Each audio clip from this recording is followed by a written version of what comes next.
New Mexico's Jobs Council consists of legislators and business and labor leaders, created this year as a task force to examine how the state can create more jobs in emerging and new industries. It has come up with a recommendation. Get this one. New Mexico needs to add 170,000 new economic-based jobs, jobs that lead to goods or services being exported outside of our state by 2023 in order to become economically competitive at that time. Tom, this follows another study not 2 weeks back saying we need a whole bunch of jobs by a certain time. There's some numbers, finally, lines in the sand being drawn here. Let's concentrate on one number, 17,000 jobs annually for the next 10 years. Now the question becomes how. No one here is going to answer that question, certainly, but let's start to nibble at this a little bit. Is that a viable number? Can we actually hit that kind of a number to make this work? Anything's possible. It all depends what kind of resources you're going to put after it. I mean, you can you grow the existing workforce through training. You can make sure that the workforce that graduates out of high school or college is prepared.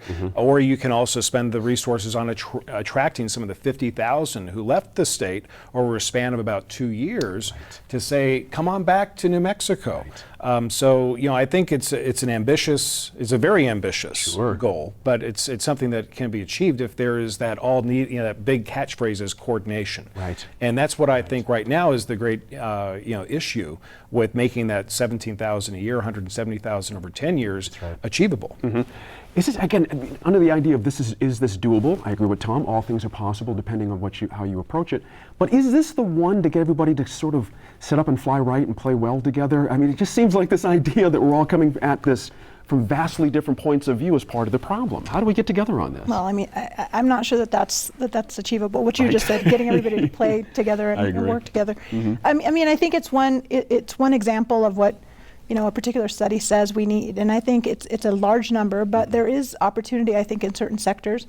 I think the same committee talked about, or the same study talked about certain sectors having more opportunity than others. Right. For example, the education system. We obviously have a huge education system here in New Mexico, a lot of infrastructure. That's an area that could potentially increase, as well as the energy industry, and hopefully, I mean, there was no discussion about what part of the energy industry, but hopefully that would include not just oil and gas, but also renewable energy and other energy efficiency type jobs, which are part of our changing economy. But there's also a lot of movement right now in the state with the Affordable Care Act and the healthcare industry. That's right. And there's already a chronic shortage of doctors and healthcare professionals to meet current demand, let alone the demand that's going to come because of the Affordable Care Act. So there are, I think, opportunities in certain sectors, but there needs to be a much more integrated approach, I think. Right, exactly right. Yeah. For young men, women of color, of course, jobs are always a huge difficulty, no matter where you are, no matter what the circumstances. So it seems to me, Doc, as part of that 17,000 a year means you got to get everybody in the pool, that you can no longer leave out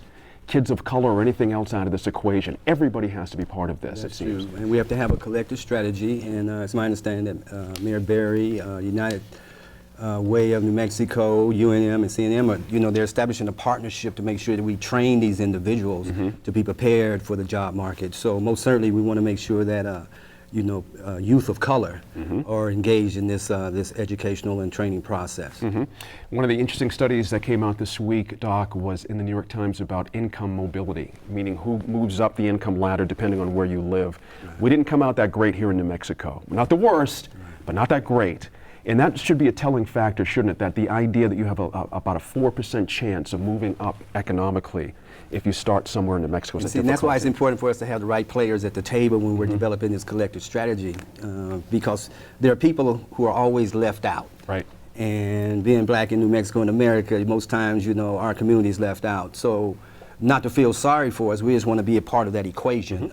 Even though we make up 2 or 3% of the population, we want 100% of respect. That's right. There you go. Well said. Antoinette, your thought on this? I mean, what they're talking about is professional jobs, basically, non-service jobs, to put a fine point on this. And that's a difficulty because we seem to do well attracting service jobs at this point. And I think the education is the key. I think Lord said, I think, we have to have an educational system that prepares our people for this kind of jobs, prepares them to be creative. Because I also think that there are other, when you talk about sectors, there are other things that we miss, and the level of talent and creativity in this state has to be nurtured. I agree. And when we see the schools cutting out the arts, cutting out music, cutting out the things that really could bring value from nothing. That's you know, I think it's disappointing to me. And as you said, I think it's really important that we think outside of the box, we think creatively, and we just don't look at numbers, but we look at what is it that we're trying to build here. Right. Let's stay with you on Tom's point he slipped in, which is a good point. The amount of people we've lost that have left the state that we have to start making some kind of appeal to. How do we do, what's the pitch there? Because you can't just have people come back to the same situation. But sometimes, folks, if you look at Detroit, even if things are not going well, there's a certain element of people that love to be able to be on the ground floor and build something or rebuild something from the ground up. Is that the right way to bring people back? Yeah, not to be corny, but New Mexico has a lot of attractions despite our poverty, Sure. the poverty. And when I left, I went to UCLA and then went off to Washington, D.C. My father told me, "You'll be back." And he was Did you right. believe him at the time? At the time, I didn't, but he was right.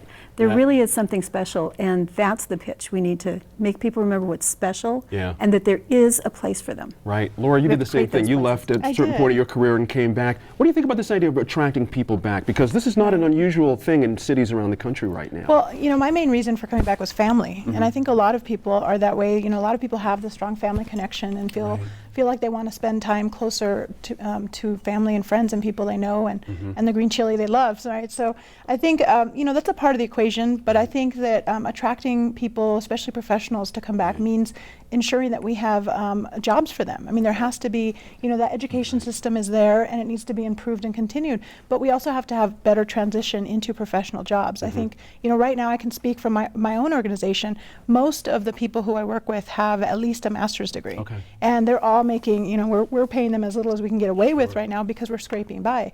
But they're all very talented and worthy in another job market of a lot more money. So just to keep them, you know, employed takes a lot of effort. And I think we have to figure out how to collectively make sure that we are developing opportunities for young people to be able to land in a well-paying job. That's why the service industry, while it's important, and I think it's important, ecotourism is important for our state to be able to attract more out-of-state monies. I think it's also important to grow non-service sector jobs because they pay better. That's and you right. end up having a longer-term career that can really help, you know, basically lift families out of poverty. Sure. Interesting tidbit in the Albuquerque Business First this week about how much money stays in our local market when controlled by local businesses as opposed to out-of-state big box businesses and where the money goes from there. Is that a big part of the equation as far as you can determine as well? It is, and I think it's, you know, it's not a, you know, when I think we look at the solutions for how do we get New Mexico the 170,000 jobs over 10 years, you know, the local restaurants, small business is going to be a big key to that.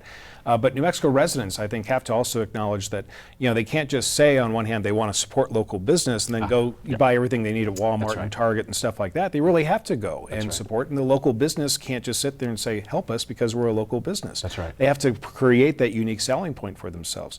I think the larger issue as a whole, though, is how do you coordinate everything on an economic development level? Who's the lead? Is it, you know, the higher education? Is it economic development? You know, public, you know, PED? Who knows? And right now, you know, just because you know, there's a different government shift taking place, economic development is not as high a priority statewide as it has been in past administrations. And that's just a focus of the Martinez administration. Everybody has their game and stuff. But when you look at local economic development, you know, you have the private organizations like AED, NAOP, Economic Forum, all excellent. I'm a member of several of them. But, you know, all of a sudden, if economic development gets into the hands of special interest groups, then you're going to have special interest groups determining the agenda. Now, from a businessman, I'm okay with that. But for people who aren't necessarily part of that group, that causes some really big issues because, you know, not everybody's at the table to help make that kind of conversation.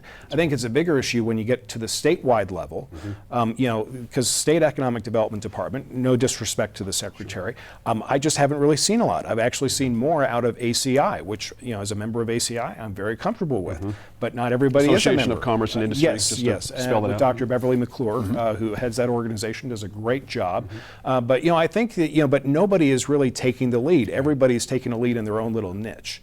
And I don't think that's necessarily healthy when we look at the state as a whole. Good job there, Tom Garrity. I think you're exactly right. That's it. Some honest third broker has to step forward and say, okay, we think we might have this figured out. Can we see how it fits into our idea? That's going to be a difficulty. I like the way you put that. Well done there. Now we're back soon with a proposed ban on late-term abortions here in Albuquerque.